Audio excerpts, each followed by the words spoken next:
So anyway, nasa Hong Kong nga sila with father, sabi.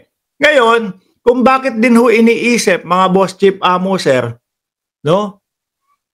Na baka hindi na bumalik o baka paghahanda na ito dahil doon sa warrant of arrest ng ICC. Kasi kapag nakakapagtaka ho, biruin mo, kasama ang immediate family. Tapos ito, sino ba nag-post nito? Si Pingping.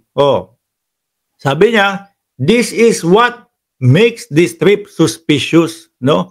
The old filthy, grabe naman magsalita to, is trying to escape at tinagpa yung International Criminal Court or planning a coup, no? Pwede din ho. Mga boss chief amo sir, baka rerekta.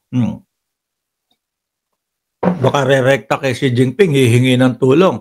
Also joining the trip is said to be former Executive Secretary Salvador Medialdea, former Philippine National former Director Nelson Kinsay, and his wife, former PNP official Fillmore Escobar and his wife.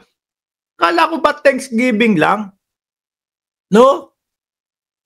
Thanksgiving lang pero puro parang mabibigat yung mga kasama Ako ho kung Thanksgiving lang. Hindi na ako. Dating Pangulong Duterte na lang din ho. Mga kababayan. Di ba kapag kayong may mga mautog sila? Manandya sila Vic Rodriguez. Pero hindi yung ganito fully backed up, no? Kasama pa si Inday Sara Duterte. Mga bossing. Kaya napapaisip ang sambayan ng Pilipino dahil dito sa mga ganito, yung mga kasama, bigatin, tapos dadating pa din po si Butiki.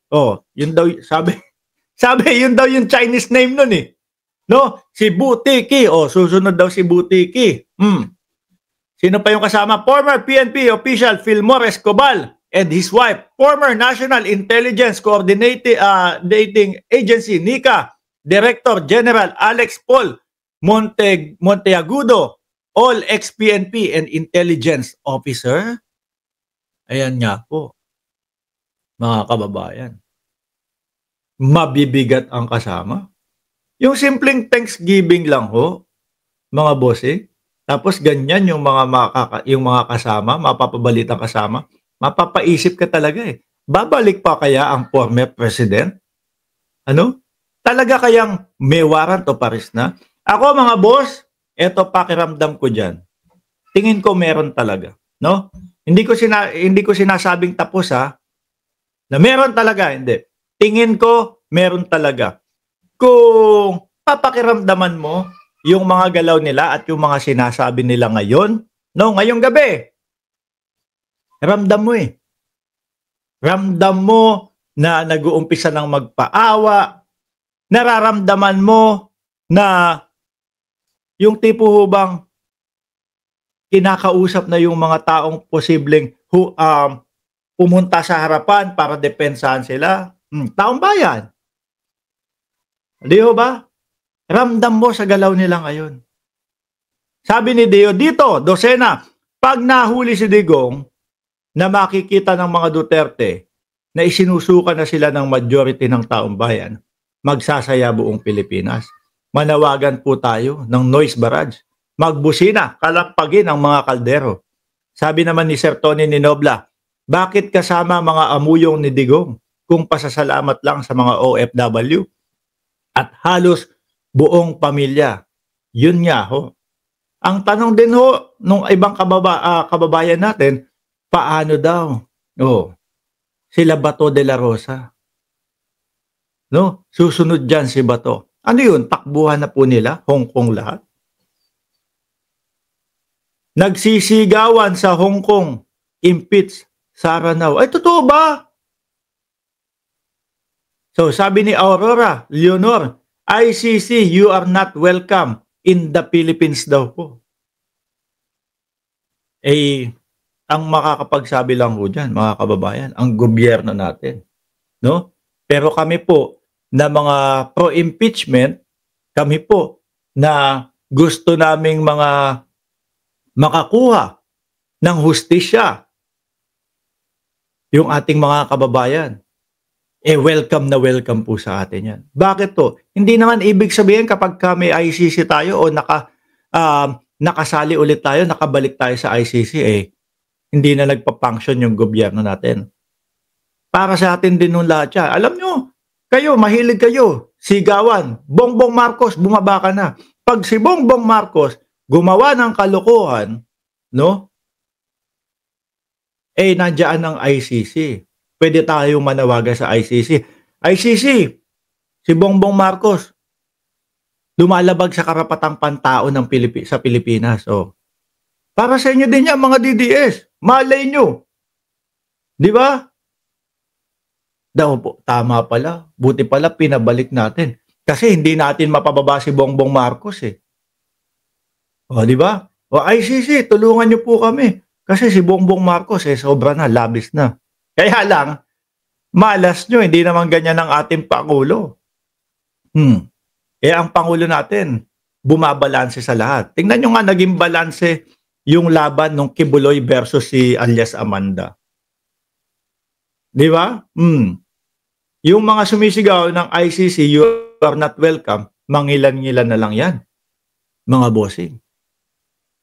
Ngayon, kayo po, mga kababayan, dyan sa comment section, tanungin ko po kayo, kung ito po ba ay Thanksgiving lang, mga bossing, ganito kabibigat yung mga kasama o isasama?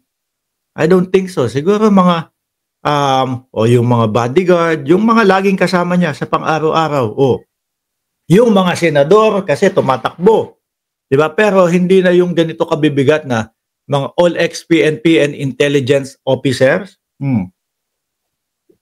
Para saan pa? Magpapasalamat ka lang naman, di ba? Ngayon, sabi ni Nucleo Lolus Bautista, escape giving yan. Way to escape na po yan. Tingin ko hindi babalik ang dating Pangulong Duterte. At ang susunod na mga sasabihin yan, mga bossing, hindi po makakabalik agad-agad ang dating Pangulo kasi po nagpapagaling. Yan ang sasabihin niyan. Di ba, Ma'am Brenda Barton? Yan ang sasabihin. Kasi may karamdaman ng dating Pangulong Duterte kaya hindi muna makakabalik. Di ba? Sabi ni Splash Brother, 3 years na siyang wala sa pwesto. Boss, pasasalamat pa rin. Pangbubudol. Yun nga yung sinasabi natin Di ba? Yung sinasabi natin na, grabe naman, napakahaba na. Nung panahon na wala siya.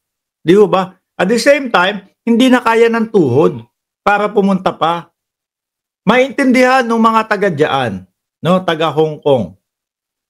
Kung sakaling magpapasalamat siya through social media. Tapos sabihin natin, sa mga taga Hong Kong, naku, kilig na kilig ho tayo sa mga ganun mga kababayan, di ba? Kilig na kilig ho tayo doon. Kunyari sino ba yung mga sikat na artista? Piolo Pascual, yan mga ganyan. Ito pa, dating Pangulong Duterte pa. Kayong mga taga Hong Kong, mahal na mahal ko kayo. Mga OFW sa Hong Kong, mahal na mahal ko kayo. Kinikilig na tayo nung ganun. Sa kondisyon ng dating Pangulo, mga kababayan, tingin ko maintindihan nila kung sa social media na lang. Pero, mapapaisip ka talaga sa bibigat ng mga kasama niya. Bibigat na mga ex-PNP at intelligence officer, mga boss.